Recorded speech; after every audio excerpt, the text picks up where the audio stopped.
If you've been feeling drained, uninspired, or surrounded by heaviness lately, you're not broken. You're being prepared. Because what starts tomorrow is a mission reset, and chosen ones are being called back into alignment to counter the rising negativity. In this video, the reason why your mission is beginning, the emotional heaviness you've been feeling and what it really means. What the chosen ones are meant to do next. You didn't fall off track, you were being recalibrated. And now, the real mission begins. Through spirituality, astrology, astronomy, universe. Have you ever felt a day was different, even if the world around you insists everything is the same? Today, August 5th, doesn't bring fireworks, it doesn't carry holidays, nor is it remembered for historical events. But there is something pulsing, as if the invisible fabric of reality is whispering, "Wake up." And you feel it. Maybe not with words, but with sensations. A slight tension in the air. A chill without cold. A call that didn't come from a phone but from the field. This date isn't just marked on a calendar, it vibrates in the quantum field. There are days that function like ethereal bells, reverberating specific frequencies on the collective plane. August 5th is one of those days. It activates what was at rest. It tunes only those who have already been calibrated to hear it. And if you've made it this far, it wasn't out of curiosity. It was out of vibrational affinity. Think of it this way. Somewhere beyond linear time, your soul programmed a memory, a code, an invisible tap on the shoulder, and that tap was scheduled for today. That's why you feel this strange urgency, this slight discomfort, as if something is about to happen, but you can't name what. It's like being on the edge of something, without knowing if it's an abyss or a liberation. But it's not madness, it's memory. Today, the symptoms that surround you are not physical, they are spiritual.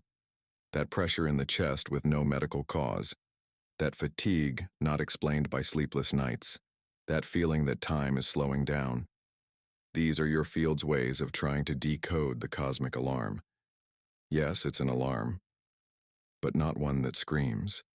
It's an alarm that vibrates between your cells, as if every part of your body is trying to wake up the rest of you. Because today the mission begins, even if the world is still sleeping. From a very young age, you knew that something didn't fit. While others felt comfortable in the world's boxes, you always suspected there was something beyond, an invisible layer, a story behind the story, a mission that still had no name. You tried to adapt, but always seemed to be a step out of sync. Ordinary conversations tired you. Fixed rules suffocated you, and sometimes even your own skin felt too tight for everything you carried inside. This was not a mistake. It was a reminder. You were coded with a frequency that doesn't belong to the collective sleep. And because of that, awakening to the mission is not something you chose to do now. It was something your soul decided long before you incarnated. You are just hearing the call at the right time. Why now? Because this cycle we are in, this exact moment in the timeline, is the activation point for many who came with the mission of realigning frequencies, raising consciousness, and remembering what was forgotten. And you are one of them. Since childhood, you felt as if you were waiting for something, a moment, a sign, a release. But nothing came. You thought you were broken. You thought there was something wrong with your sensitivity, with your depth, with your silence. When in fact, all of this was preparation. Today, what seemed like a delay is revealed as perfect synchronicity. You didn't wake up late, nor too early. You woke up exactly when you needed to, so you could remind others who are still sleeping that there is something beyond routine, beyond matter, beyond haste. There is a reason why you felt everything earlier. Pains, losses, intuitions, visions. It was your soul testing the channels, reconfiguring your structure, anchoring ancient wisdom so that when the time came, you could respond with firmness. Impactful phrase. You woke up early to remind the others who are still sleeping. You are not here to follow the current. You are here to recognize that you have always been the source. And maybe finally you are ready to say, yes, I remember. Have you ever wondered why the last few months seemed so silent? as if the universe had turned off the sound, dimmed the brightness, and put you in an unexplained standby mode. Plans stalled, desires dormant, energy fluctuating. It was as if you were ready, but nothing around you was responding, and maybe you thought you were stagnant. But there is a subtle and profound difference between paralysis and incubation. The first is the death of movement. The second is sacred preparation. The cocoon is not a prison, it's a temple, and you have been in that temple. The soul does not awaken under spotlights. It awakens in the dark, in the silence where no one applauds, in the routine where no one sees, in the tiredness that has no comfort. Because it is in that space that something greater is molded, your true frequency. Understand this. Even when you were not doing anything, something was doing you. The forces that guide you were deprogramming you from old patterns, cleaning energetic residues, closing cycles that you could no longer carry. It was invisible to the eyes, but deeply vibrational. You were being realigned to fit what awaits you, to sustain what is already yours by energetic right. Do not underestimate what grew in silence. Even stars, before they shine, spend entire eras collapsing, concentrating light, absorbing chaos. The strength that emanates from them is only possible because there was a time when nothing in them seemed alive. It is the same with you. Nothing sleeps before it shines. You were taken out of the common rhythm to recover your cosmic cadence. And now, in this cycle that begins on August 5th, the cocoon begins to crack. The light that seemed absent does not come from outside. It was being generated within you. Notice how everything changes when you stop asking for acceleration and start accepting time as a code. The mission for many begins in movement, but for the chosen ones it begins in waiting, and your waiting was not passivity, it was a premonition. Because even the silence of a soul in transition has a sound, for those who know how to listen with the spirit. Before we continue, if this video is being helpful to you, please subscribe to the channel, like it, and comment below on how this message is resonating in your field. This helps this frequency reach other awakened souls like yours. Look around with subtle eyes. Nothing is as it was, but few notice. The structures of the world, political, emotional, relational, and spiritual, are crumbling, not because they failed, but because they vibrate at a frequency that no longer sustains what is approaching. The collapse, however painful, is purification. The earth, as a living organism, is readjusting. And you, as a conscious part of this body, feel it first. You always feel it first. That's why, while many remain stuck in distractions, you feel your heart tighten for no apparent reason. You feel anxiety where there was once security. You cry suddenly, even without direct pain. And most disconcerting, you perceive the invisible lies that sustain the normality of every day. This is not weakness. It's elevated sensitivity. You are picking up a collapsing vibrational field. And your soul, aligned with subtler layers, recognizes that something bigger is shifting.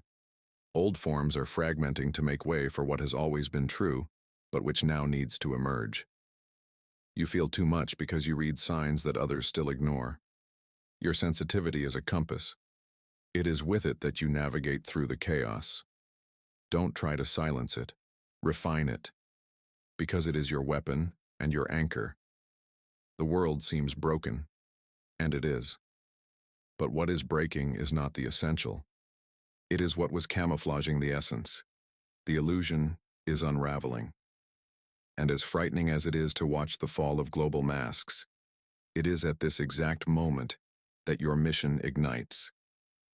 You are here, not to lament the collapse, but to vibrate firmly in the midst of it. Because your frequency is medicine. It's a map. It's a living memory of what is yet to come. You did not come to survive the end of a cycle. You came to anchor the beginning of the next one. Have you ever felt as if you carried something inside you that you couldn't name? As if your simple presence in certain places changed the environment? As if people approached just to tell you secrets they've never told anyone? as if your existence were an invisible invitation for another to remember who they are. This happens because you are not just a person. You are a portal. Being a human portal does not mean carrying a spiritual title or exhibiting supernatural gifts. It means you vibrate at a frequency capable of opening passages, inward, upward, beyond. Your presence, when anchored in the heart, is a bridge between worlds, and this bridge does not need to be explained. It just is. Many confuse the spiritual mission with discourse, but the true mission begins in the frequency you maintain in silence. You are not here to convince anyone with words. You are here to allow others to feel something different just by being near you. You don't have to shout. You just have to remain luminous in the midst of the fog. Your light is not noise. It's a field. And in this field, the ancient codes begin to awaken in those who are still asleep. By observing you, some will remember who they are. By listening to you in silence, some will remember what they have forgotten. By feeling you, even from a distance, many will see that there is still something sacred operating in the invisible. You don't need to prove anything. Portals don't announce themselves. They just vibrate. And whoever is ready, crosses. In this cycle that begins, more than ever, your function is to remain firm, lucid, aligned, so that whoever finds you, finds themselves. Because there are lost souls who will only find their way back by crossing your field. You feel the call. You know you have something to offer. Healing, presence, listening, light. But there is a thin, almost imperceptible line between guiding and trying to save. And many awakened souls, eager to fulfill their mission, cross that line without realizing it, exhausting themselves while trying to rescue those who haven't asked for help yet. The truth is, not everyone is ready, and you are not responsible for anyone's timeline. You can light your lamp and make yourself available, but you cannot force someone to see in the dark. That is not compassion. It's a deviation from your path. To guide is to vibrate with constancy. It is to offer direction to those who choose to walk. To save, on the other hand, is to carry those who still refuse to take the first step. And in that effort, you lose energy, clarity, and often, you lose yourself. To be a lighthouse is to stay lit, even when no one is looking. You don't shine to attract an audience. You shine because that's who you are. When someone is ready, they will feel your presence as a call. But if you try to force doors that have not yet been opened from the inside, you risk violating the other's sacred time and abandoning your own. Remember, you were not called to fix anyone. You were called to remember, and by remembering, to become a mirror. The true guide is one who awakens paths, not one who walks them for others. Because there are journeys that only begin when the soul decides to walk. And your mission is not to push, it is to inspire. You feel the call. You know you have something to offer: healing, presence, listening, light. But there is a thin, almost imperceptible line between guiding and trying to save. And many awakened souls eager to fulfill their mission cross that line without realizing it, exhausting themselves while trying to rescue those who haven't asked for help yet. The truth is, not everyone is ready, and you are not responsible for anyone's timeline. You can light your lamp and make yourself available, but you cannot force someone to see in the dark. That is not compassion, it's a deviation from your path. To guide is to vibrate with constancy. It is to offer direction to those who choose to walk. To save, on the other hand, is to carry those who still refuse to take the first step. And in that effort, you lose energy, clarity, and often, you lose yourself. To be a lighthouse is to stay lit, even when no one is looking. You don't shine to attract an audience. You shine because that's who you are. When someone is ready, they will feel your presence as a call. But if you try to force doors that have not yet been opened from the inside, you risk violating the other's sacred time and abandoning your own. Remember, you were not called to fix anyone. You were called to remember, and by remembering, to become a mirror. The true guide is one who awakens paths, not one who walks them for others. Because there are journeys that only begin when the soul decides to walk, and your mission is not to push, it is to inspire. Have you noticed that the most decisive moments of your journey were not marked by great applause, but by deep silences? The true spiritual mission does not begin with a stage, visibility, or recognition. It begins in the invisible. It begins when no one is watching, and yet, you choose to align yourself. It begins when, even without external confirmation, you decide to vibrate with integrity, choose with consciousness, and move with faith. It is in that sacred silence that the invisible is molded, that reality bends to intention, that the field reorganizes itself to reflect what your soul is finally ready to sustain. Most people wait for a sign, a flash, a vision. But those who are ready no longer wait for external miracles, because they have realized that the miracle is the very frequency with which they walk. The change began the day you stopped asking for signs and started to become one. You are the sign. You are the confirmation. You are the vibration the world needs to hear, even if no one understands it yet.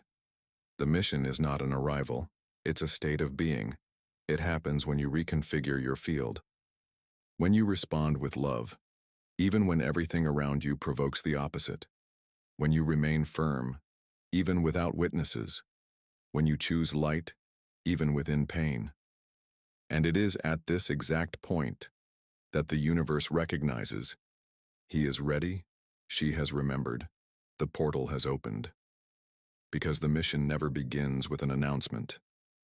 It begins with a silence that echoes certainties within you.